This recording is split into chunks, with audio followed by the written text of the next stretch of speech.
10년이면 강산도 변한다지만 강민준의 시간은 아내 서연아를 잃은 그날에 멈춰 있었습니다. 그의 세상은 빛을 잃었고 웃음은 메마른 강바닥처럼 희미한 흔적만 남았습니다. 매일 반복되는 일상은 그저 숨을 쉬고 있다는 최소한의 증명일 뿐 삶의 의미는 찾을 수 없었습니다. 연아의 사진은 집안 곳곳에 놓여 마치 그녀가 여전히 그와 함께하는 듯한 착각을 불러일으키곤 했습니다. 그러나 그 착각은 곧바로 사무치는 그리움과 현실 자각이라는 칼날이 되어 그의 심장을 파고들었습니다. 그날도 여느 때와 다름없는 저녁이었습니다. 퇴근 후 허기를 달래려 들른 단골 식당. 혼자 테이블에 앉아 무심코 창밖을 바라보던 그의 시선이 한순간 식당 안쪽 테이블에 고정되었습니다. 심장이 멎는다는 표현은 이럴 때 쓰는 것일 겁니다. 그의 눈앞에는 10년 전 빗길 교통사고로 허망하게 세상을 떠난 아내 연아가, 아니, 연아와 똑같이 생긴 여자가 앉아 있었습니다. 희고 고운 피부, 살짝 올라간 입꼬리, 부드럽게 흘러내리는 긴 머리칼까지. 그녀는 맞은편에 앉은 낯선 남자와 마주보며 잔잔한 미소를 짓고 있었습니다. 남자는 단정하고 지적인 분위기를 풍겼고 두 사람 사이에는 편안하고 익숙한 공기가 감돌았습니다. 민주는 숨조차 쉴 수 없었습니다. 온몸에 피가 싸늘하게 식는 것 같기도 혹은 머리끝까지 뜨겁게 차오르는 것 같기도 한 혼란스러운 감각에 휩싸였습니다. 저 여자가 연아라고? 아니, 그럴 리가. 연아는 분명히 죽었다. 자신이 직접 그녀의 차가운 손을 잡고 오열했고 한 줌의 재로 변한 그녀를 가슴에 묻지 않았던가. 그런데 지금 눈앞의 여자는 누구란 말인가? 혹시 내가 너무 지쳐 헛것을 보는 것인가? 민주는 자신의 눈을 의심하며 몇 번이고 눈을 깜빡였습니다. 하지만 여자는 사라지지 않았습니다. 그녀는 여전히 그곳에 살아있는 모습으로 존재했습니다. 그녀가 문득 고개를 돌려 민준이 있는 쪽을 바라보았습니다. 민준은 자기도 모르게 몸을 움츠렸습니다. 시선이 마주칠까 두려웠습니다. 그녀가 자신을 알아본다면, 그래서 이 모든 것이 현실임을 확인하게 된다면 그는 과연 감당할 수 있을까? 다행히 여자의 시선은 그에게 머물지 않고 다시 맞은편 남자를 향했습니다. 여자는 남자의 말에 가볍게 웃으며 고개를 끄덕였고 그 모습은 너무나도 생생해서 민준의 가슴을 더욱 아프게 짓눌렀습니다. 저 미소, 한때는 오롯이 자신만을 향했던 저 미소가 지금은 다른 남자를 향하고 있었습니다. 시간이 얼마나 흘렀을까? 민주는 마치 망부석처럼 그 자리에 얼어붙어 있었습니다. 여자가 남자와 함께 자리에서 일어섰습니다. 민주는 본능적으로 몸을 숨기려 했지만 이미 다리는 그의 의지를 배반한 지 오래였습니다. 여자는 식당 문을 향해 걸어왔고 민준의 바로 옆을 스쳐 지나갔습니다. 아주 잠깐 그녀에게서 익숙한 라일락 향기가 느껴진 것 같았습니다. 연아가 가장 좋아했던 향수. 민준은 떨리는 손으로 테이블을 짚었습니다. 그녀는 민준을 전혀 알아보지 못한 채, 아니, 아예 그의 존재조차 인식하지 못한 듯 자연스럽게 식당을 빠져나갔습니다. 여자가 사라지고 나서야 민준은 겨우 숨을 토해냈습니다. 그는 황급히 자리에서 일어나 식당 밖으로 뛰쳐나갔습니다. 이미 여자의 모습은 보이지 않았고 거리에는 무심한 행인들만이 오갈 뿐이었습니다. 이게 대체 무슨 상황이란 말인가? 민주는 텅 빈 거리를 바라보며 망연자실했습니다. 심장이 미친 듯이 뛰었고 머릿속은 하얗게 비어버린 듯 했습니다. 그날 밤 민주는 한숨도 자지 못했습니다. 연아의 얼굴, 식당에서 본 그 여자의 얼굴, 그리고 낯선 남자의 얼굴이 번갈아 떠오르며 그를 괴롭혔습니다. 어쩌면 너무나 그리워한 나머지 헛것을 본 것일지도 모른다는 생각도 들었습니다. 하지만 그녀의 모습은 너무도 선명했고 라일락 향기까지 느껴진 것 같았습니다. 그것이 단순한 착각이나 망상일 리 없었습니다. 그는 날이 밝자마자 다시 그 식당을 찾아갔습니다. 혹시나 하는 마음에 어제 그 여자가 앉았던 자리에 앉아보기도 하고 식당 주인에게 조심스레 어제 저녁 특정 시간에 그 자리에 앉았던 여자 손님에 대해 물어보기도 했습니다. 하지만 식당 주인은 늘 있는 손님 중 하나였을 뿐 특별히 기억나는 것은 없다고 대답했습니다. 민주는 절망감에 휩싸였습니다. 어쩌면 정말 자신이 미쳐가는 것일지도 모른다는 두려움마저 엄습했습니다. 그러나 동시에 만약 그녀가 정말 연하라면, 아니, 연하가 살아있다면, 그 생각은 걷잡을 수 없는 불길처럼 그의 마음속에서 타오르기 시작했습니다. 그는 결코 이대로 포기할 수 없었습니다. 그 여자의 정체를, 이 말도 안 되는 상황의 진실을 반드시 밝혀내야만 했습니다. 그의 멈춰버린 시간이 다시 흐르기 시작한 것인지 아니면 더 깊은 혼돈 속으로 빠져드는 것인지 민준 자신도 알 수 없었습니다. 다만 심장이 터질 듯한 강렬한 무언가가 그를 움직이게 만들고 있었습니다. 그는 아내의 유품이 담긴 상자를 열었습니다. 빛바랜 사진 속에서 연하는 여전히 아름다운 미소를 짓고 있었습니다. 민주는 그 사진을 한참 동안 바라보았습니다. 그리고 결심했습니다. 무슨 수를 써서라도 그녀를 다시 찾아내겠다고. 그날 이후 민준의 일상은 완전히 뒤바뀌었습니다. 회사 일은 손에 잡히지 않았고 그의 모든 신경은 오직 식당에서 본 그 여자를 찾는 데 집중되었습니다. 그는 매일 저녁 같은 시간, 같은 식당을 찾아갔습니다. 혹시나 그녀가 다시 나타나지 않을까 하는 신락 같은 희망을 품고서였습니다. 며칠이 흘렀지만 여자는 그림자조차 보이지 않았고 민주는 점점 지쳐갔습니다. 그의 얼굴은 수척해졌고 눈은 퀭했으며 한때 깔끔했던 옷차림도 흐트러지기 시작했습니다. 주변 사람들은 그런 민준의 변화를 걱정스럽게 바라보았지만 그는 아무에게도 속 시원히 털어놓을 수 없었습니다. 죽은 아내를 봤다고 말한다면 누가 믿어줄 것이며 오히려 미친 사람 취급을 받지 않을까 두려웠습니다. 그는 혼자만의 싸움을 이어갔습니다.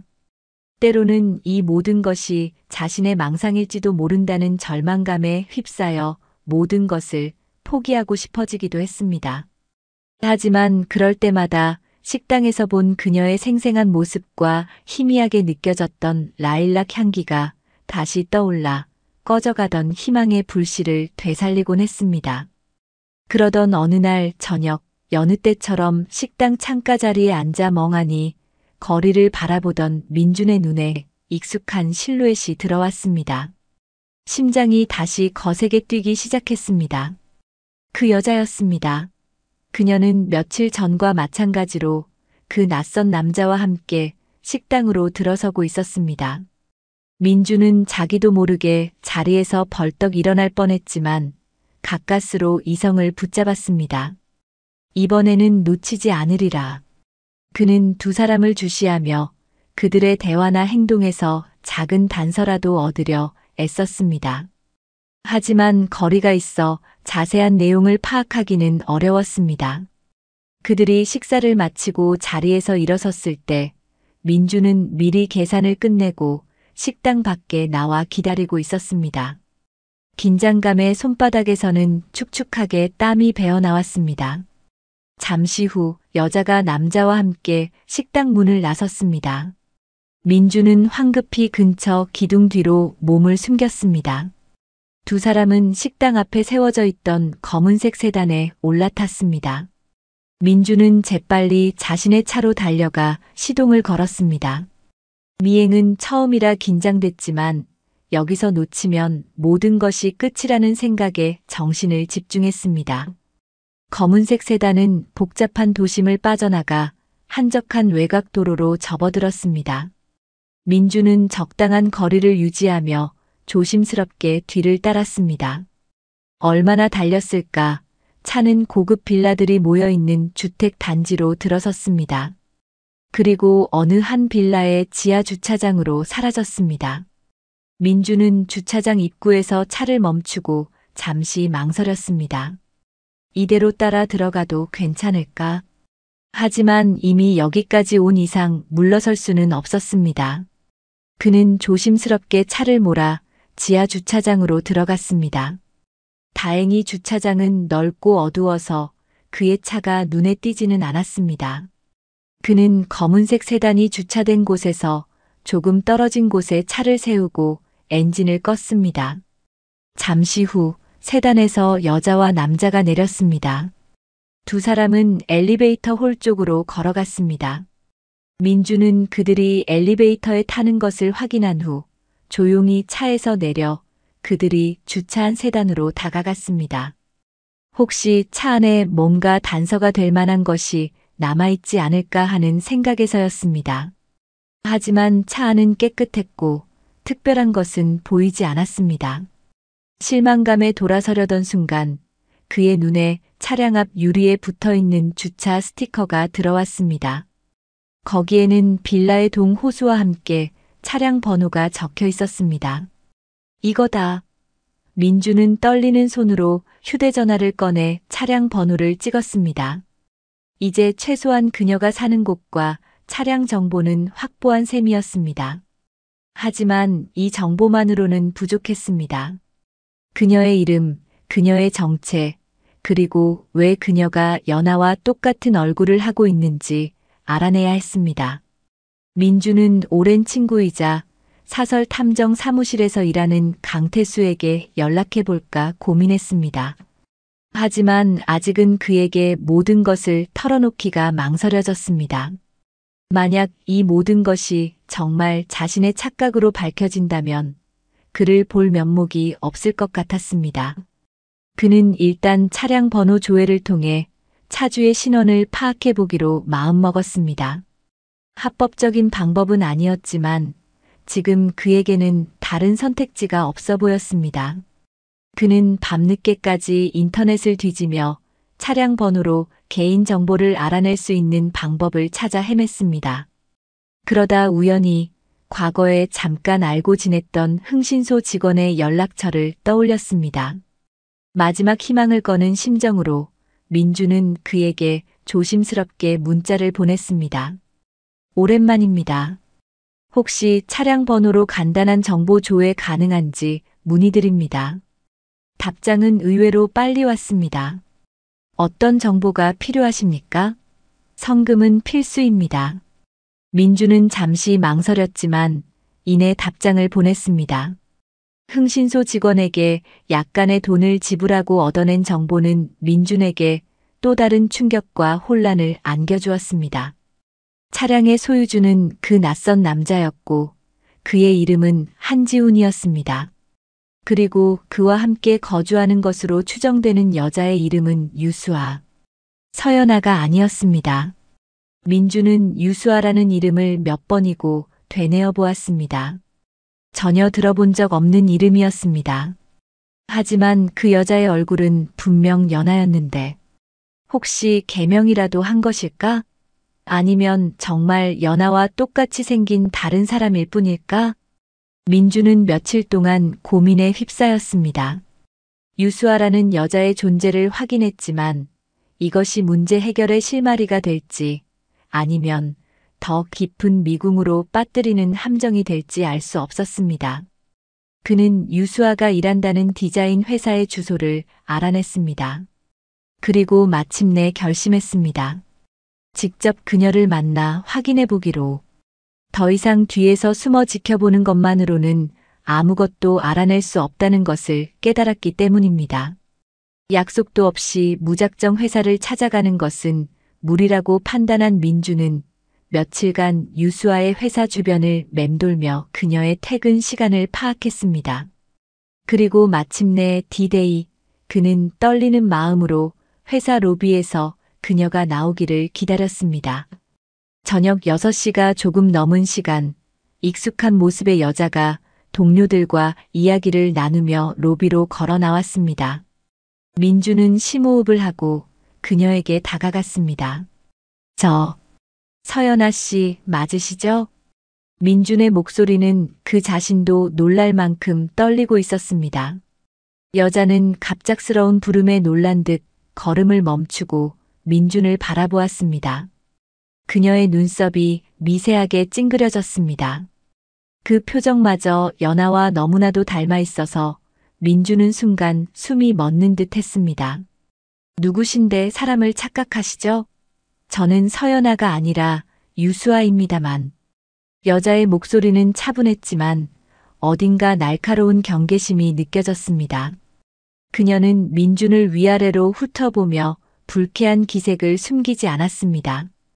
민준은 당황했습니다. 그녀의 반응은 너무나도 단호했고 자신을 전혀 알아보지 못하는 눈치였습니다. 아닙니다. 당신은 분명 제 아내 서연아입니다. 절 모르시겠어요? 강민준입니다. 당신 남편. 민준은 거의 애원하듯 말했습니다. 그는 가방에서 오래된 사진 한 장을 꺼내 그녀에게 내밀었습니다. 활짝 웃고 있는 연하와 민준이 함께 찍은 결혼 사진이었습니다. 유수아, 아니 어쩌면 연하일지도 모르는 그 여자는 사진을 내려다보았습니다. 그녀의 눈동자가 아주 미세하게 흔들리는 것을 민준은 놓치지 않았습니다. 하지만 그것은 아주 잠시뿐이었습니다. 그녀는 다시 차가운 표정으로 고개를 들었습니다. 정말 황당하군요. 지금 저한테 무슨 말씀을 하시는 거예요? 저는 당신을 전혀 모르고 이 사진 속 여자도 제가 아닙니다. 물론 저와 많이 닮긴 했네요. 하지만 세상에 닮은 사람은 얼마든지 있을 수 있는 거 아닌가요? 유수아는 냉정하게 말하며 사진을 민준에게 돌려주었습니다. 그녀의 눈빛에는 일말의 동요도 찾아볼 수 없었습니다. 민준은 절망감에 휩싸였습니다. 자신이 틀린 것일까? 정말 이 여자는 연하가 아닌 그저 닮은 사람일 뿐일까? 하지만 그의 본능은 계속해서 그녀가 연하라고 외치고 있었습니다. 그때였습니다. 수아 씨, 무슨 일 있어요? 익숙한 목소리가 들려왔습니다. 한지훈이었습니다. 그는 유수아의 어깨를 감싸 안으며 민준을 날카로운 눈빛으로 쏘아보았습니다. 아, 지훈 씨. 이분이 저를 다른 사람이랑 착각하신 것 같아요.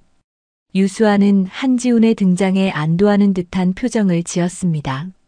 한지훈은 민준에게 다가와 낮은 목소리로 말했습니다. 이보세요. 수아 씨가 아니라고 하지 않습니까? 더 이상 사람 귀찮게 하지 마시고 그만 돌아가 주시죠. 그의 목소리에는 분명한 경고의 의미가 담겨 있었습니다. 민준은 두 사람을 번갈아 바라보았습니다. 유수아의 단호한 표정, 그리고 한지훈의 적대적인 눈빛. 그는 더 이상 버틸 힘이 없었습니다. 어쩌면 정말 자신이 헛다리를 짚은 것일지도 모른다는 생각에 온몸에서 기운이 빠져나가는 듯 했습니다. 그는 힘없이 고개를 떨구고 발길을 돌렸습니다. 하지만 그의 마음속에는 더 큰 의문과 함께 꺼지지 않는 불씨가 남아 있었습니다. 유수아의 눈빛에서 스쳐 지나간 아주 짧은 순간의 흔들림. 그것은 과연 무엇이었을까? 그리고 한지훈은 왜 그렇게까지 유수아를 감싸는 것일까? 민준은 이대로 물러설 수 없다고 다시 한번 다짐했습니다. 그녀가 서연아가 아니라면 왜 그렇게까지 연하와 닮았는지, 그리고 그녀가 정말 서연아라면 왜 자신을 모르는 척하는지 그 이유를 반드시 밝혀내야만 했습니다. 유수아와의 짧지만 강렬했던 만남 이후 민준은 며칠 동안 깊은 무력감에 빠졌습니다. 그녀의 단호한 부정은 마치 견고한 벽처럼 느껴졌고 한지훈의 존재는 그 벽을 더욱 높고 단단하게 만드는 듯 했습니다. 하지만 민주는 이대로 포기할 수 없었습니다. 유수아가 보여준 아주 미세한 흔들림, 그것이 단순한 착각이 아니라고 믿고 싶었습니다.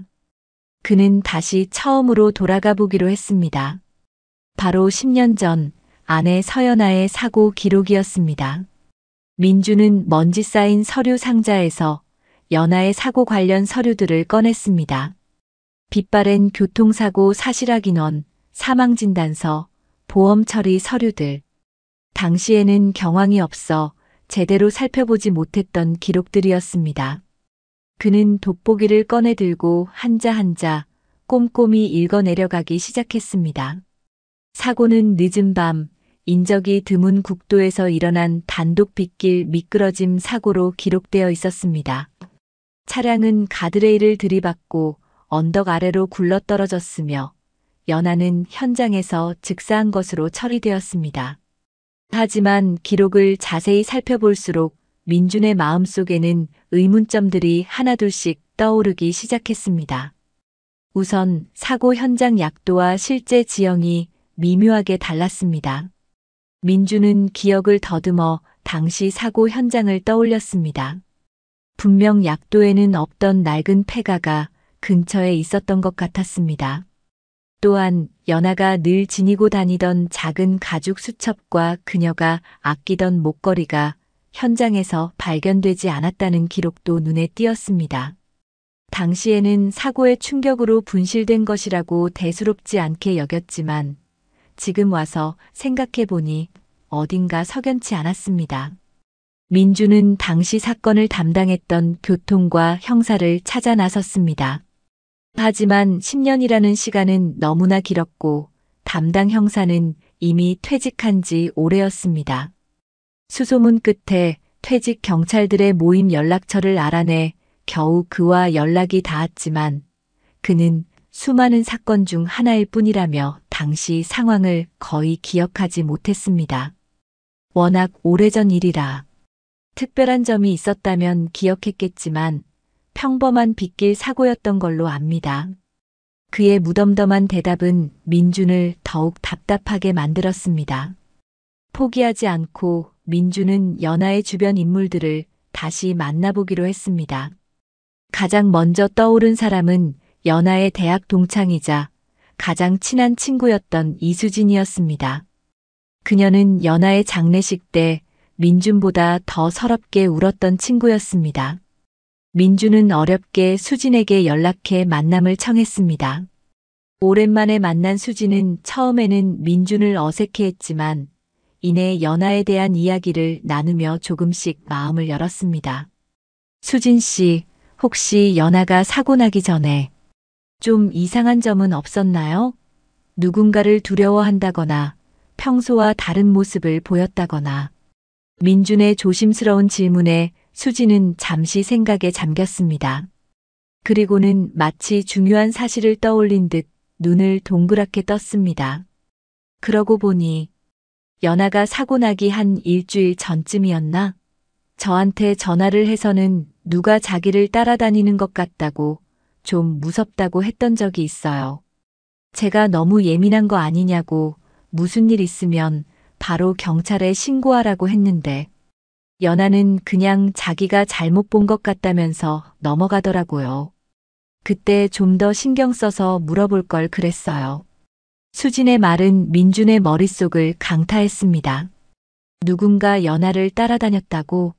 그는 연아의 유품 중에서 혹시 단서가 될 만한 것이 있을까 싶어 집으로 돌아와 다시 한번 그녀의 물건들을 뒤지기 시작했습니다. 그리고 마침내 낡은 다이어리 한 구석에서 아주 작은 글씨로 적힌 메모를 발견했습니다. 그들이 나를 알고 있어. 더 이상 숨을 곳이 없어. M에게 연락해야 할까? M이라는 이니셜. 민주는 M이 누구를 지칭하는지 전혀 짐작할 수 없었습니다. 하지만 연아가 누군가로부터 위협을 느끼고 있었다는 것은 분명해 보였습니다. 이것은 단순한 교통사고가 아닐 수도 있다는 생각이 민준의 뇌리를 스쳤습니다. 어쩌면 연아는 사고를 당한 것이 아니라 사고를 위장해 사라진 것일지도 모른다는 믿기 힘든 가설까지 떠올랐습니다. 그리고 그 가설의 중심에는 유수아라는 이름의 여자가 있었습니다. 그녀는 연하의 과거와 어떤 관련이 있는 것일까? 민준의 심장은 걷잡을 수 없이 뛰기 시작했습니다. 이제 그는 더 이상 물러설 곳이 없었습니다. 연하의 죽음 뒤에 숨겨진 진실, 그리고 유수아의 정체를 밝혀내기 위해서라면 어떤 위험이라도 감수할 각오가 되어 있었습니다. 과거의 그림자가 서서히 그 모습을 드러내기 시작하고 있었습니다. 연하가 사고 전에 누군가에게 쫓기고 있었을지도 모른다는 가능성은 민준에게 새로운 방향을 제시했습니다. 그는 유수아라는 여자가 이 모든 일의 핵심 열쇠를 쥐고 있을 거라는 확신을 갖게 되었습니다. 이전처럼 무작정 그녀에게 다가가 정체를 캐묻는 것은 더 이상 의미가 없었습니다. 그는 좀 더 신중하고 은밀하게 그녀에게 접근해야 했습니다. 민주는 유수아의 일거수일투족을 관찰하기 시작했습니다.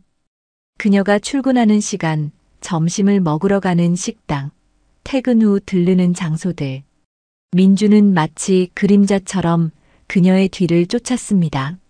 물론 들키지 않도록 최대한의 주의를 기울였습니다.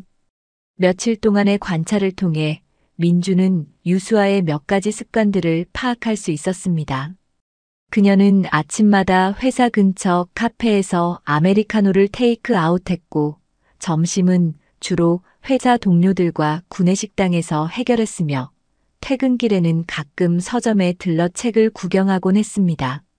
민주는 그녀가 자주 가는 카페에 미리 가 있거나 서점의 한 구석에서 그녀를 지켜보며 연하와 닮은 점 혹은 다른 점을 찾으려 애썼습니다. 유수아는 커피를 마실 때 새끼손가락을 살짝 드는 버릇이 있었는데 그것은 연하의 오랜 습관과 정확히 일치했습니다. 또 책을 고를 때 책의 모서리를 만지작거리는 모습이나 고민에 빠졌을 때 자신도 모르게 입술을 살짝 깨무는 표정까지도 연하를 빼닮았습니다. 이런 작은 유사점들을 발견할 때마다 민준의 심장은 거세게 뛰었고 그녀가 연하일 것이라는 확신은 더욱 커져만 갔습니다. 하지만 동시에 다른 점들도 눈에 띄었습니다. 연하는 밝고 사교적인 성격이었지만 유수아는 어딘가 차분하고 사람들과 거리를 두는 듯한 느낌을 주었습니다. 말투나 옷차림의 스타일도 연하가 선호했던 것과는 사뭇 달랐습니다. 이러한 차이점들은 민준을 더욱 혼란스럽게 만들었습니다. 그녀는 기억을 잃고 다른 사람으로 살아가고 있는 연하일까? 아니면 정말 우연히 닮은 사람일 뿐인데 자신이 억지를 부리고 있는 것일까? 그러던 어느 날 민주는 평소처럼 유수아가 퇴근 후 들르는 서점에서 그녀를 기다리고 있었습니다. 그날따라 유수아는 평소보다 더 오랫동안 서점에 머물렀고 민주는 조심스럽게 그녀의 주변을 맴돌며 책을 보는 척했습니다. 그때 유수아가 갑자기 현기증을 느낀 듯 휘청거리며 책장에 몸을 기댔습니다. 민주는 자신도 모르게 그녀에게 다가가 부축하려 했습니다. 괜찮으세요? 그의 목소리에 유수아는 깜짝 놀라 고개를 들었습니다. 그녀의 눈이 민준과 마주쳤습니다. 순간 유수아의 눈빛이 심하게 흔들렸습니다. 마치 무언가를 기억해내려는 듯 혹은 극심한 고통을 느끼는 듯한 표정이었습니다. 하지만 그것도 잠시 그녀는 곧 평정심을 되찾고 민준의 팔을 뿌리쳤습니다. 신경 쓰지 마세요. 차가운 한마디를 남기고 유수아는 황급히 서점을 빠져나갔습니다. 민준은 그 자리에 멍하니 서서 그녀의 뒷모습을 바라보았습니다. 방금 전 그녀의 눈빛. 그것은 단순한 놀람이나 불쾌감과는 다른 훨씬 더 복잡하고 깊은 감정의 동요였습니다. 민주는 자신의 심장이 다시 희망으로 부풀어 오르는 것을 느꼈습니다. 하지만 그의 희망은 오래가지 못했습니다. 그날 밤 민준의 집으로 예상치 못한 손님이 찾아왔습니다. 한지훈이었습니다. 그는 어둠이 채 가시지 않은 현관 앞에 서서 싸늘한 눈빛으로 민준을 바라보고 있었습니다. 강민준 씨, 잠깐 이야기 좀 할 수 있을까요? 한지훈의 목소리는 낮고 침착했지만 그 안에는 날카로운 칼날 같은 위협이 숨겨져 있었습니다. 민준은 긴장감을 감추며 그를 집 안으로 들였습니다. 거실 소파에 마주 앉은 두 사람 사이에는 무거운 침묵이 흘렀습니다. 먼저 침묵을 깬 것은 한지훈이었습니다. 수아 씨 주변을 그만 맴돌아 주셨으면 합니다. 당신 때문에 수아 씨가 많이 힘들어하고 있습니다. 힘들어한다고요? 그녀가 정말 저를 기억하지 못한다면 제가 주변에 있는다고 해서 힘들어할 이유가 없지 않습니까? 민준도 지지 않고 맞받아쳤습니다. 한지우는 희미한 조소 같은 것을 입가에 흘렸습니다. 당신이 착각하고 있는 겁니다. 수아 씨는 당신이 찾는 그 사람이 아니에요. 당신의 집착이 평범하게 살아가려는 한 사람을 괴롭히고 있다는 사실을 왜 모르시는 겁니까? 집착이라고요? 당신은 유수아 씨에 대해 얼마나 안다고 그렇게 단정적으로 말하는 겁니까? 당신이야말로 그녀에 대해 무언가를 숨기고 있는 것 아닙니까? 민준의 목소리가 점점 높아졌습니다. 한지우는 잠시 민준을 응시하더니 자리에서 일어섰습니다. 더 이상 드릴 말씀은 없습니다. 다만 이것 하나만은 분명히 경고해 두죠. 한 번만 더 수아 씨를 불안하게 만들거나 그녀 주변에 나타난다면 그때는 저도 가만히 있지 않을 겁니다. 당신이 어떤 사람인지, 과거에 어떤 일이 있었는지 알아내는 건 그리 어려운 일이 아니니까요. 그 말을 남기고 한지우는 현관을 나섰습니다. 그의 마지막 말은 민준의 가슴에 비수처럼 꽂혔습니다. 한지우는 분명 무언가를 알고 있었습니다. 유수아의 과거, 어쩌면 연하의 과거까지도. 그의 경고는 민준을 위축시키기보다 오히려 더욱 강한 투지를 불태우게 만들었습니다. 한지훈이 숨기려는 진실 속에 자신이 찾는 해답이 있을 거라는 예감이 들었기 때문입니다. 이제 이 싸움은 단순히 유수아의 정체를 밝히는 것을 넘어 한지훈과의 보이지 않는 진실 게임으로 번지고 있었습니다. 그리고 그 게임의 끝에는 무엇이 기다리고 있을지 민준은 알 수 없었지만 결코 멈출 생각은 없었습니다. 오히려 그의 심장은 더 뜨겁게 타오르기 시작했습니다. 그는 유수아가 보였던 그 짧은 흔들림, 그 찰나의 순간에 모든 것을 걸기로 했습니다. 그것이 착각이든 아니든 그는 끝까지 가볼 작정이었습니다. 한지훈의 싸늘한 경고 이후 민준은 한동안 유수아에게 직접적으로 다가가지 못했습니다. 하지만 그의 마음속 불길은 더욱 거세게 타오를 뿐이었습니다.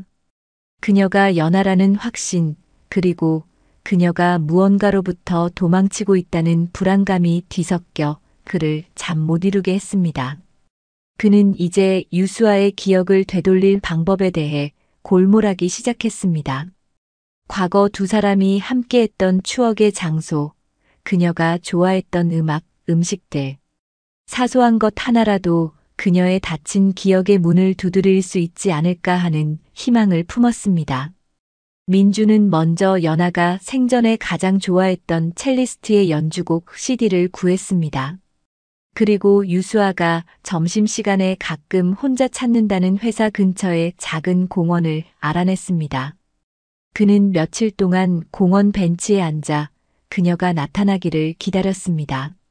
마침내 창백하지만 여전히 아름다운 모습의 유수아가 샌드위치와 커피를 들고 공원으로 들어섰습니다. 그녀는 늘 앉던 나무 그늘 아래 벤치에 자리를 잡았습니다. 민주는 떨리는 손으로 작은 휴대용 스피커의 재생 버튼을 눌렀습니다. 연하와 민준이 처음 만났던 날 카페에서 흘러나오던 바로 그 첼로 연주곡이었습니다. 음악이 울려 퍼지자 샌드위치를 한 입 베어 물려던 유수아의 손이 허공에서 멈췄습니다. 그녀의 눈이 커지며 마치 무언가에 홀린 듯 주위를 두리번거렸습니다. 익숙하면서도 낯선 선율이 그녀의 귓가를 파고들자 그녀는 미간을 찌푸리며 관자놀이를 지그시 눌렀습니다. 짧은 순간이었지만 그녀의 얼굴에는 극심한 혼란과 함께 알 수 없는 슬픔 같은 것이 스쳐 지나갔습니다. 민주는 숨을 죽이고 그 모습을 지켜보았습니다. 유수아는 결국 샌드위치를 다 먹지 못하고 황급히 자리에서 일어나 공원을 빠져나갔습니다. 그녀의 뒷모습은 어딘가 위태로워 보였습니다. 민준의 가슴 한구석이 아릿하게 저려왔지만 동시에 희미한 빗줄기를 본 것 같은 기분이 들었습니다. 다음으로 민준이 시도한 것은 연아가 좋아했던 특정 작가의 신간 소설이었습니다. 그는 유수아가 퇴근길에 자주 들르는 서점을 미리 파악해 두었고 그 소설을 서점의 가장 눈에 띄는 곳, 그녀의 동선 위에 교묘하게 배치했습니다. 며칠 후 예상대로 유수아는 서점에 들렀고 자연스럽게 그 책을 발견했습니다. 그녀는 잠시 책 표지를 물끄러미 바라보더니 자신도 모르게 책을 집어들었습니다. 그리고는 첫 페이지를 천천히 넘기기 시작했습니다.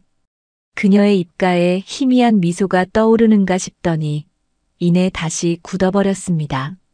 마치 즐거운 기억과 고통스러운 기억이 동시에 떠오른 사람처럼 보였습니다.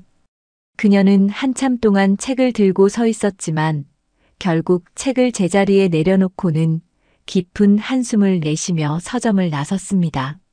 민주는 그녀가 두고 간 책을 집어들었습니다. 책의 표지에는 그녀의 희미한 지문 자국이 남아있는 듯 했습니다. 이러한 민준의 의도적인 접근과 별개로 유수아 자신도 최근 들어 설명할 수 없는 감정의 변화를 겪고 있었습니다. 낯선 익숙함, 이유 없는 슬픔, 그리고 간헐적으로 떠오르는 파편적인 이미지들이 그녀를 괴롭혔습니다. 밤에는 악몽에 시달리는 날도 잦아졌습니다. 꿈속에서 그녀는 누군가에게 쫓기거나 어두운 터널 속을 헤매곤 했습니다. 그럴 때마다 식은땀을 흘리며 잠에서 깨어났고 정체 모를 불안감에 심장이 거세게 뛰었습니다. 한지우는 그런 유수아의 변화를 가장 먼저 눈치챘습니다. 평소보다 예민해지고 밤잠을 설치는 그녀를 보며 그의 얼굴에는 걱정이 가득했습니다. 수아 씨, 요즘 안색이 안 좋아요. 무슨 일 있는 거예요? 그가 조심스럽게 물었지만 유수아는 그저 피곤해서 그렇다며 애써 웃어 보일 뿐이었습니다. 하지만 지우는 그것이 단순한 피로 때문이 아니라는 것을 직감했습니다. 그리고 그 원인이 강민준이라는 남자와 관련이 있을 것이라는 불길한 예감도 떨칠 수 없었습니다. 지우는 유수아를 더욱 철저하게 보호해야겠다고 다짐했습니다. 그는 유수아의 출퇴근길에 동행하는 횟수를 늘렸고 그녀가 혼자 있는 시간을 최대한 줄이려 노력했습니다. 그의 눈빛은 유수아를 향한 염려와 동시에 보이지 않는 위협에 대한 강한 경계심으로 번뜩이고 있었습니다. 민준과 지훈, 그리고 그 사이에 선 유수아. 세 사람을 둘러싼 공기는 점점 더 팽팽하게 당겨지고 있었습니다. 강민준의 은밀한 노력과 유수아 내부의 혼란이 교차하던 어느 날 전혀 예상치 못한 방향에서 새로운 그림자가 드리워지기 시작했습니다. 그것은 민준이나 지훈과는 다른 훨씬 더 어둡고 위험한 기운을 풍기는 존재였습니다. 민준은 유수아의 회사 근처나 집 주변을 관찰하던 중 며칠 전부터 눈에 띄게 주변을 어슬렁거리는 낯선 남자들을 발견했습니다. 그들은 평범한 행인처럼 보였지만 날카로운 눈빛으로 유수아의 동태를 살피거나 그녀의 사진을 몰래 찍는 듯한 모습이 민준의 눈에 여러 번 포착되었습니다. 처음 민준은 그들이 한지훈이 고용한 사람들일지도 모른다고 생각했습니다. 자신을 감시하거나 유수아에게 접근하지 못하도록 겁을 주려는 수작일 거라고 여겼습니다. 하지만 그들의 행동은 단순한 감시나 경고 차원을 넘어선 어딘가 조직적이고 집요한 구석이 있었습니다. 마치 먹잇감을 노리는 맹수처럼 그들은 유수아의 주변을 치밀하게 탐색하고 있었습니다. 민준의 등골에 서늘한 기운이 흘렀습니다. 이것은 개인적인 차원의 문제가 아닐 수도 있다는 불길한 예감이 들었습니다. 그 무렵 한지훈 역시 정체불명의 위협을 감지하고 있었습니다. 그가 유수아의 안전을 위해 설치해둔 보안 시스템에 몇 차례나 외부 침입 시도가 있었고 유수아의 개인 정보에 접근하려는 해킹 시도도 있었습니다. 지우는 지난 10년간 조용했던 과거의 망령이 다시 고개를 들고 있음을 직감했습니다. 그는 유수아에게 직접적인 위협을 가할 만한 세력이 누구인지, 그리고 그들이 왜 이제 와서 다시 나타났는지 알아내기 위해 분주하게 움직이기 시작했습니다. 그의 얼굴에서는 이전의 냉정함 대신 초조함과 다급함이 묻어나왔습니다. 유수아 자신도 최근 들어 누군가 자신을 미행하는 듯한 느낌을 떨칠 수 없었습니다. 밤길을 걸을 때면 등 뒤에서 느껴지는 시선에 소름이 돋곤 했습니다. 그러던 어느 날 저녁, 퇴근 후 집으로 돌아가던 유수아의 아파트 현관문 앞에 섬뜩한 물건이 놓여 있었습니다. 검은 리본이 묶인 시든 장미 한 송이와 함께 과거는 결코 죽지 않는다라고 적힌 익명의 카드였습니다. 유수아는 그 자리에서 얼어붙었고 온몸의 피가 차갑게 식는 것을 느꼈습니다. 이것은 명백한 협박이었습니다. 그녀는 떨리는 손으로 한지훈에게 전화를 걸었고 소식을 듣고 달려온 지훈은 극도로 분노했습니다. 그날 밤 한지훈은 강민준을 찾아왔습니다. 다짜고짜 멱살부터 잡을 기세였던 처음과 달리 그의 얼굴에는 수심이 가득했습니다. 강민준 씨, 당신도 느끼고 있겠지. 수아 씨 주변에 이상한 놈들이 나타났다는 걸. 지훈의 목소리는 낮고 무겁게 가라앉아 있었습니다. 민준은 고개를 끄덕였습니다. 당신이 고용한 사람들은 아닌 것 같더군. 지훈은 깊은 한숨을 내쉬며 소파에 주저앉았습니다. 그래, 내가 아니야. 어쩌면 우리가 생각하는 것보다 훨씬 더 위험한 놈들일지도 몰라. 그리고 그는 마침내 무거운 입을 열었습니다. 수아 씨, 아니, 서연아 씨는 10년 전에 죽어야만 했어. 그래야만 살 수 있었으니까. 민주는 숨이 멎는 듯 했습니다. 지훈이 연아의 진짜 이름을 부른 순간, 그리고 그녀가 과거에 어떤 위험에 처했었는지 암시하는 말을 내뱉는 순간 모든 것이 현실로 다가왔습니다. 그게 무슨 소리요? 연아가 왜 죽어야만 했다는 거요? 연아 씨 아버님 사업 기억하시오? 그 사업 뒤에 아주 더러운 검은 돈이 얽혀 있었고, 연아 씨는 우연히 그 증거를 손에 넣게 됐소. 그놈들은 연아 씨를 가만두지 않으려 했지. 그래서 내가 도왔소. 사고를 위장하고 새로운 신분으로 살아갈 수 있도록. 기억을 잃은 건 어쩌면 그 과정에서의 충격 때문일 수도 있고 아니면 연아 씨 스스로가 너무 고통스러운 과거를 잊기 위해 방어기제를 작동시킨 걸 수도 있소. 지훈의 충격적인 고백에 민주는 할 말을 잃었습니다. 연아가 살아있다는 사실에 대한 기쁨과 동시에 그녀가 그동안 얼마나 끔찍한 위험 속에서 고통받았을지에 대한 안타까움이 밀려왔습니다. 그리고 자신은 아무것도 모른 채 그녀를 원망하고 그리워만 했다는 사실에 죄책감마저 들었습니다. 그럼 지금 나타난 놈들은 그때 그 놈들이란 말이오? 민준의 목소리가 떨렸습니다. 아마도 연아 씨가 살아있다는 걸 어떻게 알았는지, 왜 이제 와서 다시 나타났는지는 모르겠지만 분명한 건 연아 씨가 다시 위험에 처했다는 거요. 지우는 민준을 똑바로 바라보며 말했습니다. 나 혼자서는 버거울지도 모르겠소. 강민준 씨, 당신도 연아 씨를 지키고 싶다면 이제 우리가 힘을 합쳐야 할지도 모르겠군. 적대감으로 가득했던 두 남자 사이에 처음으로 불편한 동맹의 기운이 감돌기 시작했습니다. 연아를 지켜야 한다는 공동의 목표 아래 그들은 과거의 감정을 잠시 접어두고 다가오는 위협에 맞서기로 암묵적인 합의를 한 것입니다. 거대한 폭풍이 그들 세 사람을 향해 빠르게 다가오고 있었습니다. 한지훈으로부터 연아의 과거에 대한 충격적인 진실의 일부를 전해 들은 강민주는 밤새 한숨도 이루지 못했습니다. 아내가 겪었을 공포와 고독을 생각하니 가슴이 미어졌고 그런 아내 곁을 지켜주지 못했다는 자책감에 괴로웠습니다. 한편으로는 지난 10년간 연아를 헌신적으로 보호해온 한지훈에 대한 복잡한 감정도 느꼈습니다. 그는 연적일 수도 있었지만 동시에 생명의 은인이기도 했습니다. 다가오는 위협에 맞서기 위해 민준과 지훈은 일단 연아의 안전을 확보하는 것이 급선무라고 판단했습니다. 지훈은 자신이 마련해둔 안전가옥으로 연아를 옮기기로 했고 민준도 그 계획에 동의했습니다.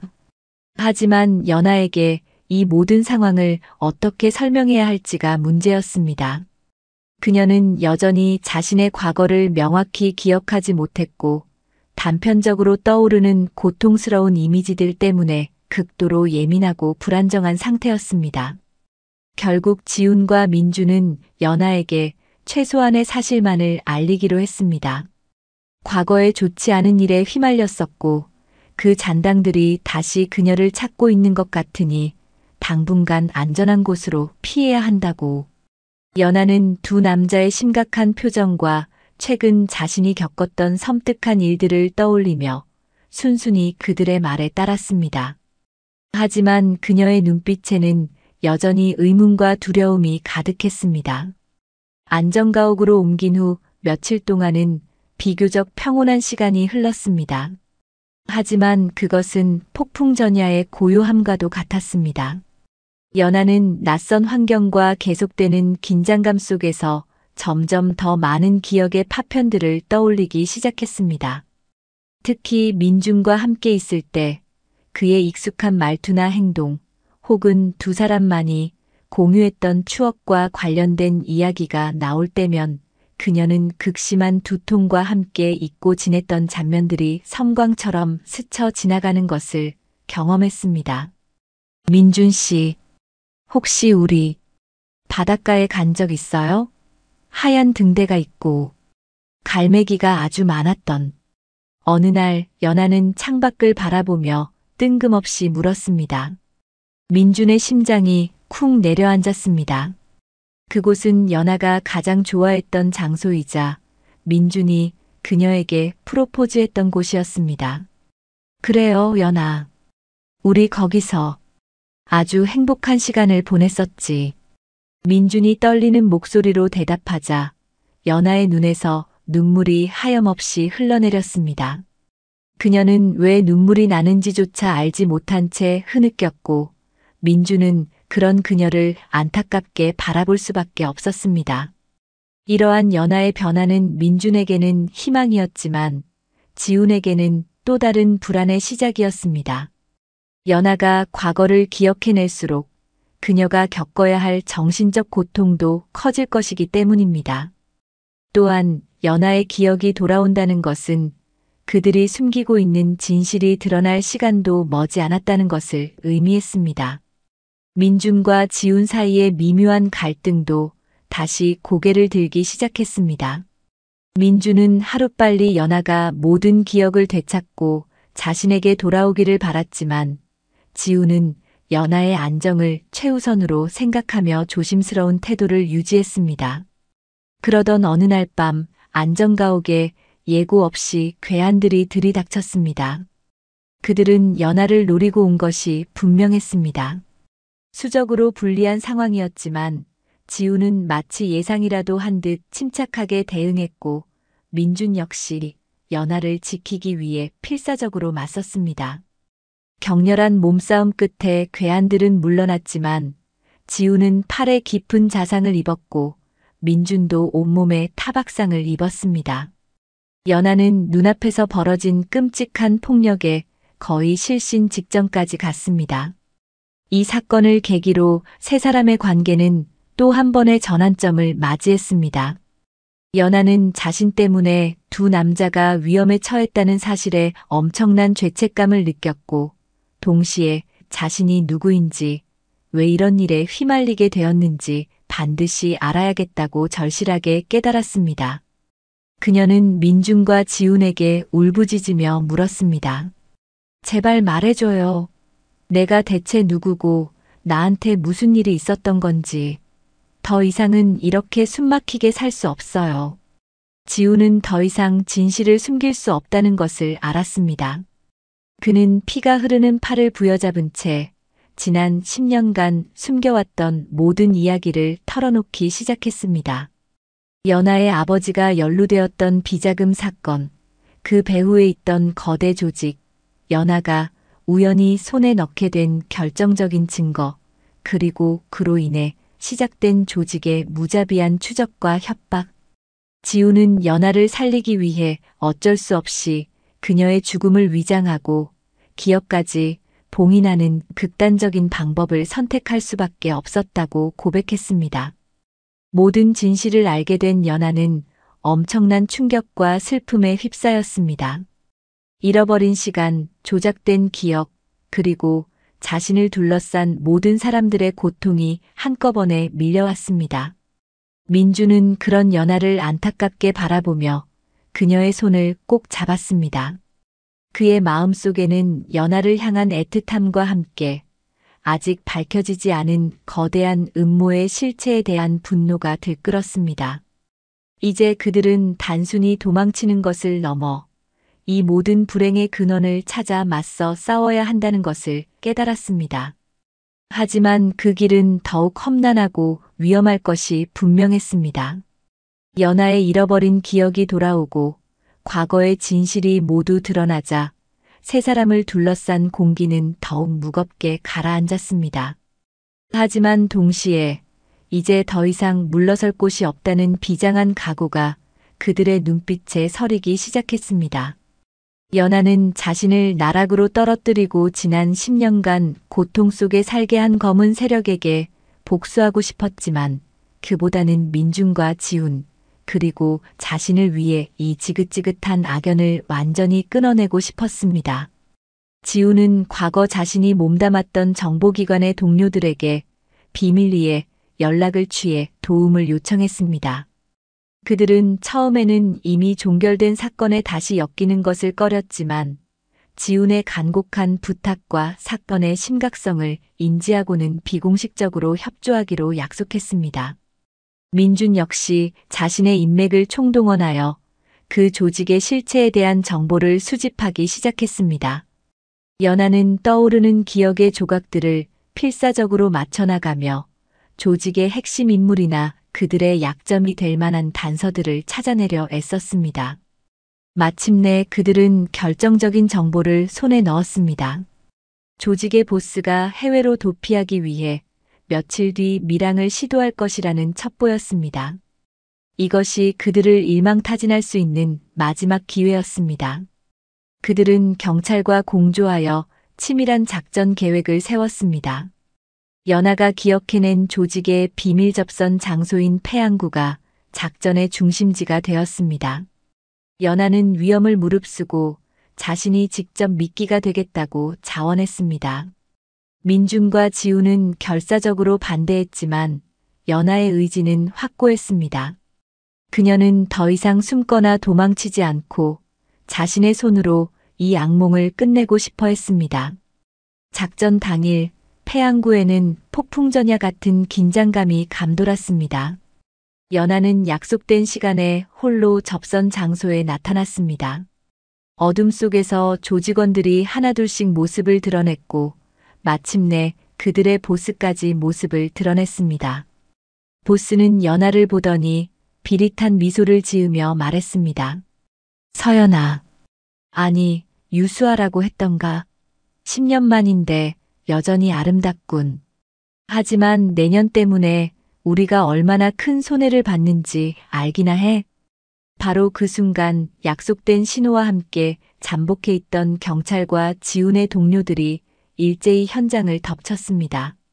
순식간에 패양군은 총성과 고함 소리로 아수라장이 되었습니다.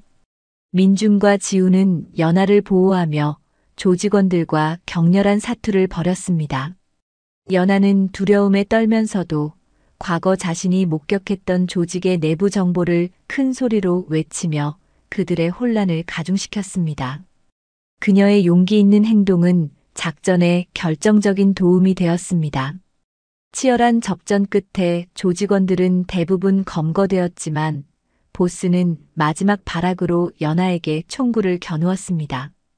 민준이 몸을 날려 연하를 감싸 안았고 동시에 지훈이 쏜 총알이 보스의 어깨를 관통했습니다. 보스가 고통 속에 쓰러지며 발사한 총알은 다행히 연하를 비껴나가 민준의 팔을 스쳤습니다. 모든 상황이 종료되고 패양구에는 다시 정적이 찾아왔습니다.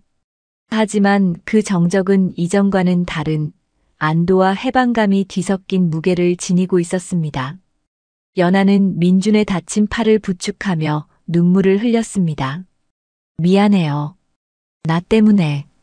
민준은 괜찮다는 듯 희미하게 웃으며 그녀의 머리를 쓰다듬었습니다. 괜찮아, 연아. 다 끝났어. 이제 정말 다 끝난 거야. 지훈은 멀찍이 서서 두 사람을 바라보았습니다. 그의 얼굴에는 만감이 교차하는 듯한 표정이 떠올랐습니다. 길고 길었던 악몽이 마침내 끝나는 순간이었습니다. 하지만 아직 해결해야 할 문제들이 남아 있었습니다. 연하는 경찰 조사를 받아야 했고, 지난 10년간의 삶에 대한 법적인 문제들도 정리해야 했습니다. 민주는 그녀의 곁을 지키며 모든 과정을 함께 했습니다. 지우는 부상당한 몸을 이끌고 조용히 자리를 떠나려 했지만, 연하가 그의 손을 붙잡았습니다. 지훈 씨, 고마워요. 당신이 아니었다면 전 아마. 연하는 말을 잇지 못하고 눈물만 글썽였습니다. 지훈은 그런 연하의 어깨를 가볍게 두드려주며 말했습니다. 이제 다 잊고 행복하게 살아요, 연하 씨. 그게 내가 바라는 전부요. 모든 폭풍이 지나간 패양구에는 새벽의 차가운 공기가 감돌았습니다. 하지만 그 공기 속에는 새로운 시작을 알리는 희미한 온기가 느껴지는 듯 했습니다. 세 사람의 길고 어두웠던 밤이 끝나고 마침내 아침이 밝아오고 있었습니다. 모든 폭풍이 핥히고 지나간 자리에 남은 것은 깊은 상처와 함께 찾아온 한 줄기 빛이었습니다. 강민준과 서연아 그리고 한지우는 각자의 방식으로 과거를 정리하고 새로운 현실을 받아들여야 했습니다. 그 과정은 결코 순탄하지 않았지만 서로에게 기댈 수 있는 존재가 있다는 사실만으로도 큰 위안이 되었습니다. 연하는 경찰 조사에 성실히 임했습니다. 굳게 닫혔던 기억의 문이 열리면서 지난 10년간 겪었던 일들은 물론 그 이전 아버지의 사업과 관련된 검은 조직의 실체에 대해서도 상세히 진술할 수 있었습니다. 그녀의 증언은 마치 마지막 퍼즐 조각처럼 사건의 전모를 밝히는데 결정적인 역할을 했고 덕분에 수사는 급물살을 타며 조직의 잔당들까지 일망타진하는 성과를 거두었습니다. 하지만 조사 과정은 연하에게 또 다른 고통을 안겨주었습니다. 끔찍했던 순간들을 다시 떠올리고 언어로 표현하는 것은 마치 생사를 도려내는 듯한 아픔을 동반했습니다. 민주는 그런 연하의 곁을 밤낮으로 지켰습니다. 조사실 밖에서 초조하게 기다리는 동안 그의 심장은 타들어가는 듯 했지만 연하가 나올 때면 애써 태연한 표정으로 그녀를 맞이하며 따뜻한 물 한 잔을 건네고 지친 어깨를 다독였습니다. 담당 형사는 처음에는 회의적인 시선으로 연하를 대하기도 했지만 그녀의 진술에서 느껴지는 진정성과 민준의 헌신적인 모습에 점차 마음을 열고 수사에 더욱 박차를 가했습니다. 법적으로 사망 처리되었던 서연아가 다시 온전한 자신의 이름을 되찾는 과정은 지난한 싸움의 연속이었습니다. 수많은 서류와 증명 절차가 필요했고 무심한 관공서의 벽은 생각보다 높았습니다. 연아는 유수아라는 이름으로 살아왔던 지난 10년의 흔적을 지우는 동시에 서연아로서의 삶을 다시 증명해야 하는 아이러니한 상황에 놓였습니다. 때로는 무례한 시선과 질문에 상처받기도 했고 모든 것을 포기하고 싶어질 때도 있었습니다. 하지만 그때마다 민준이 그녀의 손을 굳게 잡아주었습니다. 그는 법률 자문을 구하고 필요한 서류를 준비하며 연아의 방패막이가 되어주었습니다.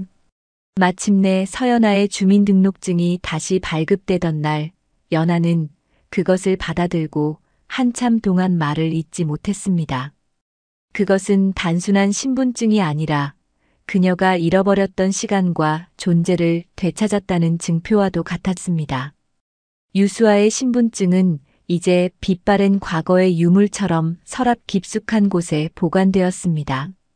사건의 파장이 커지면서 언론의 관심도 뜨거워졌습니다. 10년 만에 살아 돌아온 여자, 거대 범죄 조직의 비밀을 폭로한 증인 등 자극적인 제목의 기사들이 연일 신문지면을 장식했습니다. 연아와 민준은 갑작스러운 세간의 관심이 부담스러웠지만 변호사를 통해 정중히 사생활 보호를 요청하며 외부와의 접촉을 최소화했습니다. 그들에게 필요한 것은 세상의 호기심 어린 시선이 아니라 조용히 서로의 상처를 보듬고 치유할 시간이었습니다. 한편 한지훈 역시 당국의 조사를 받았습니다. 그가 연아의 죽음을 위장하고 도피를 도운 것은 명백한 실정법 위반이었지만 그의 행동이 연아의 생명을 구하기 위한 어쩔 수 없는 선택이었다는 점, 그리고 이번 사건 해결에 결정적인 공을 세웠다는 점 등이 참작되어 기소유예 처분을 받았습니다. 그의 과거 정보기관 경력과 인맥도 어느 정도 영향을 미쳤을 것입니다.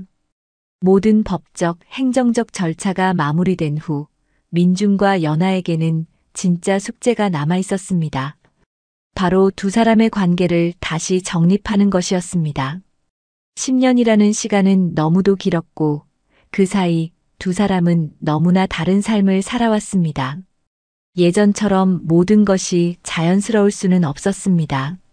민준의 집, 아니, 이제는 두 사람의 집이 된 공간에는 어색한 침묵이 흐르는 날도 많았습니다. 연아는 밤마다 악몽에 시달렸고 작은 소리에도 깜짝 놀라며 민준의 뒤로 숨곤 했습니다. 과거에 다정하고 밝았던 연아의 모습 뒤에는 고통과 불안에 시달려온 유수아의 그림자가 짙게 드리워져 있었습니다. 민준은 그런 연아의 변화를 받아들이려 노력했지만 때로는 자신도 모르게 과거의 연아를 그리워하는 자신을 발견하고는 죄책감에 시달렸습니다. 두 사람은 전문가의 도움을 받기로 했습니다. 연아는 심리 상담을 시작했고 민준도 그녀와 함께 부부 상담 프로그램에 참여했습니다. 상담 과정에서 두 사람은 그동안 서로에게 차마 꺼내지 못했던 속마음을 털어놓을 수 있었습니다. 연아는 자신이 겪었던 공포와 외로움, 그리고 민준에 대한 미안함과 죄책감을 눈물로 쏟아냈습니다. 민준은 연아를 잃었다고 생각했던 지난 10년간의 절망과 그리움, 그리고 살아 돌아온 그녀를 보며 느끼는 기쁨과 동시에 어떻게 해야 할지 모르겠는 막막함을 솔직하게 고백했습니다. 그렇게 서로의 상처를 마주하고 이해하는 과정을 통해 두 사람 사이에 보이지 않던 벽은 조금씩 허물어져 갔습니다. 한지훈과의 관계도 명확히 정리해야 할 문제였습니다. 연아에게 지훈은 단순한 조력자를 넘어 암흑 같던 시절을 함께 견뎌낸 전우이자 가족 같은 존재였습니다. 민준 역시 처음에는 지훈에 대한 복잡한 감정을 느꼈지만 이제는 그의 헌신과 용기에 진심으로 감사하는 마음을 갖게 되었습니다. 어느 주말 민준과 연아는 함께 지훈이 잠시 머물고 있다는 한적한 해변가의 작은 민박집을 찾았습니다. 지훈은 그들을 보고 의외라는 듯 놀랐지만 이내 따뜻한 미소로 맞이했습니다. 세 사람은 밤늦도록 이야기를 나누었습니다. 연아는 지훈에게 지난 10년간의 고마움을 눈물로 전했고 민준은 지훈에게 진심으로 존경과 감사의 뜻을 표했습니다. 지훈은 두 사람의 행복을 빌며 자신은 과거를 정리하고 새로운 삶을 시작하기 위해 곧 해외로 떠날 계획이라고 밝혔습니다. 그의 눈빛은 홀가분하면서도 어딘가 쓸쓸해 보였습니다. 다음 날 아침 떠나는 지훈을 배웅하며 연아는 그에게 작은 스케치북과 연필 세트를 선물했습니다. 지훈 씨, 당신의 새로운 시작을 응원할게요. 혹시 외롭거나 힘들면 언제든 우리에게 연락해요. 지훈은 말없이 스케치북을 받아들고 두 사람을 향해 마지막으로 고개 숙여 인사한 뒤 호련히 떠났습니다. 그의 뒷모습은 어쩐지 자유로워 보였습니다. 시간은 느리지만 꾸준히 흘러갔습니다. 연아는 민준의 한결같은 사랑과 지지 속에서 점차 안정을 되찾았습니다. 그녀는 다시 그림을 그리기 시작했습니다. 유수아로 살면서 잊고 지냈던, 아니 잊으려 애썼던 자신의 꿈이었습니다. 그녀의 스케치북에는 어두웠던 과거의 잔상 대신 따뜻한 햇살과 푸른 바다, 그리고 민준의 미소 같은 밝고 희망찬 이미지들이 하나둘씩 채워져 갔습니다. 민준은 그런 연아의 모습을 흐뭇하게 바라보며 그녀가 온전히 자신을 찾을 수 있도록 곁에서 묵묵히 응원했습니다. 두 사람은 함께 요리를 하고 산책을 하고 주말에는 예전에 연아가 좋아했던 바닷가를 다시 찾기도 했습니다. 10년 전 프로포즈했던 그 하얀 등대 아래서 민준은 다시 한번 연아에게 사랑을 고백했습니다. 이번에는 화려한 이벤트도 값비싼 선물도 없었지만 두 사람의 마음은 그 어느 때보다 진실하고 단단하게 연결되어 있음을 느낄 수 있었습니다. 계절이 몇 번 바뀌고 연아의 얼굴에는 점차 과거의 밝은 미소가 돌아왔습니다. 어느 햇살 좋은 가을날 민준과 연아는 손을 잡고 한적한 추모공원을 찾았습니다. 그곳에는 10년 동안 연아의 자리를 지키고 있던 작은 비석이 여전히 남아 있었습니다. 연아는 비석 앞에 자신이 직접 그린 작은 들꽃 그림 한 점과 하얀 국화 한 송이를 내려놓았습니다. 이제 정말 안녕. 그리고 고마웠어. 내 덕분에 내가 지금 이렇게 살아 숨 쉴 수 있는지도 몰라. 그녀는 유수아로서의 자신과 그리고 사망자 서연아로서의 자신 모두에게 작별을 고하는 듯 했습니다. 민준은 그런 연아의 어깨를 가만히 감싸 안았습니다. 그의 눈에도 지난 세월의 아픔과 현재의 감사함이 교차하는 듯 했습니다. 추모공원을 나서는 두 사람의 발걸음은 가볍지만은 않았습니다. 과거의 상처는 여전히 희미한 흔적으로 남아 그들의 삶의 일부가 되어 있었기 때문입니다. 하지만 이제 그들은 그 상처를 부끄러워하거나 숨기지 않고 서로의 약점까지도 보듬어 안으며 함께 걸어갈 자신이 생겼습니다.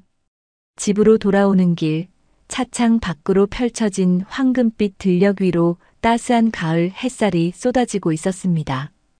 연아가 민준의 어깨에 살며시 머리를 기댔습니다. 그녀의 입가에는 오랜만에 보는 편안하고 행복한 미소가 떠올라 있었습니다. 민준은 그런 연아의 손을 더욱 힘주어 잡았습니다. 그들의 길고 어두웠던 밤은 이제 완전히 끝났습니다. 상처는 아물어 별이 되었고 그 별빛을 따라 두 사람은 새로운 희망을 향해 조용히 그러나 단단하게 한 걸음 한 걸음 나아가고 있었습니다. 10년이라는 긴 시간을 돌아 다시 만난 사랑은 그렇게 서로의 삶 속에서 더욱 깊고 성숙하게 뿌리내리고 있었습니다.